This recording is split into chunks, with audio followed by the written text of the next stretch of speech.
Hello everyone. So today we'll be doing something a little bit different. I recently found an old UFO documentary called UFOs, The Footage Archives, that featured a bunch of vintage UFO clips, and I thought I'd share some of the footage with you guys. There were a lot of clips in this documentary, and you're more than welcome to check it out. I'll link it in the description down below, but I wanted to share with you the ones that I really liked. And just to be clear, if you watch this whole documentary, I want you to know that some of the footage here doesn't look very credible, like this one here. But there are also some really good ones, and I feel that you just can't throw the baby out with the bathwater, you know what I mean? A lot of these clips I'm about to show you were also made way before CGI was a thing, and I think that kind of adds to the credibility of some of these videos. So with that in mind, let's begin. This clip comes to us from Kentucky in 1951. It was shot by a photographer that said he heard something strange above his head, so he started filming. When I first saw this video, I said to myself, why isn't this silhouette perfectly round? But then if we zoom in, I think what we're seeing here is actually a disc on its side. These days, we all know that that's kind of the way some of them move, so that makes this interesting.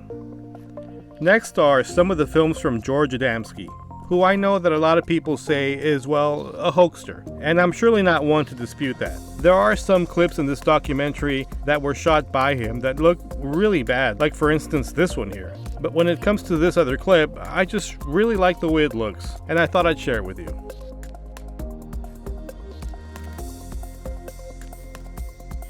Next one comes to us from Dr. Fry from Yucca Valley, California in 1963. And this is just one of those clips that a UFO guy like me hopes is not a hoax. Although it really does kind of look like a superimposed spinning top-like toy. But I'd rather much this be real, because it really looks cool. Daniel also has another film in the documentary from 1964 of the same object, and here it is. You be the judge for yourself whether or not Dr. Fry really did capture a flying disc.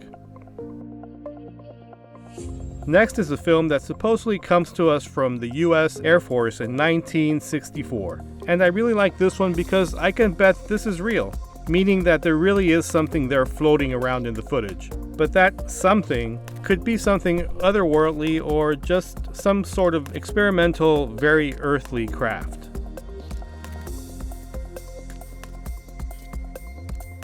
Next is one that looks very unconvincing to me, but I thought I'd share it with you anyway because whoever made this, be it aliens or humans, seems to have modeled it straight off of the Nazi belt that was rumored to have been in the works.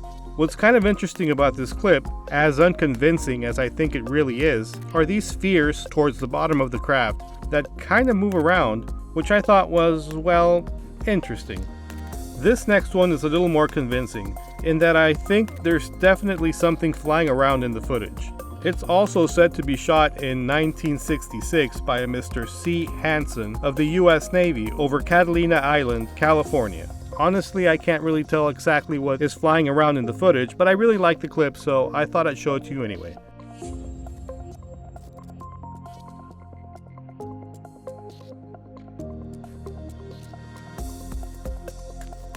This next clip is one that I really hope is real. Why? Because, this. Remember the pyramids over the Kremlin?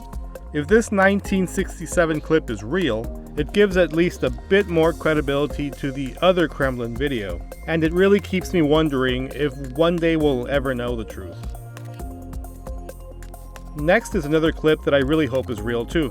This here is the perfect example of a cylindrical or cigar-shaped UFO. These types of UFO have been seen in modern day and as far back as 1561 during the Nuremberg incident. Could these things really be real? I'll be making a video soon that is all about these type of UFO, so stay tuned for that. Here is another one that I really liked.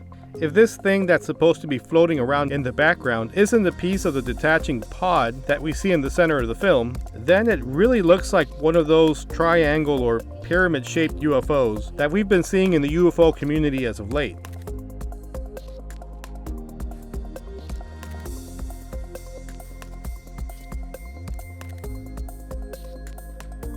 Here are a few examples of what I mean. I'll link the video where I go through and analyze these clips right here above.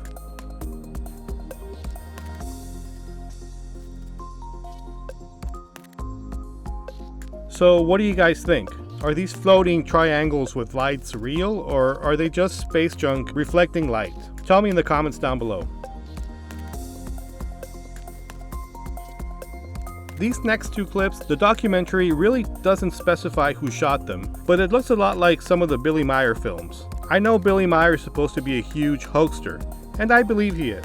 But I also tend to believe that maybe Billy really did have an experience, and maybe he really did record some UFOs. Then, I personally believe that his experiences stopped. And that's where I think he really decided to begin his infamous hoaxes that totally killed his credibility.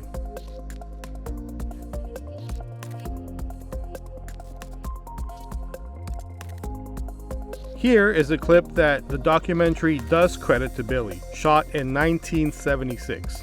Tell me in the comments down below if you'd like me to make a video of what I think happened to Billy Meier, what I think is real, and what I think he hoaxed. Moving on. I thought this was pretty cool. If I were to see a formation of lights like this in the sky, I would also think it was otherworldly. Who knows what it is, but against the night sky, this is a pretty cool formation. Here's our last clip, filmed by the same man that shot the last video. Perhaps there was a wave of UFOs over Hagen, Germany, but this one is another excellent example of a cigar-shaped UFO. Although it does kind of move like a balloon, but I really don't know if they were actually flying high-altitude cylindrical-shaped balloons in the 1980s, and if so, for what reason. Maybe somebody in the comments can tell me. What did you all think? To me, this is all a lot of fun. I'm a believer of UFOs, and I really like researching this stuff. And yes, I know it can be frustrating to try to figure out which clip is real and which isn't to finally prove our beliefs. But I feel that watching these clips are part of the whole experience and journey. Maybe one day we'll know definite answers and have an undeniable video. But till then, let's keep our eyes to the sky and our cameras ready because we love the UFOs. Till next time.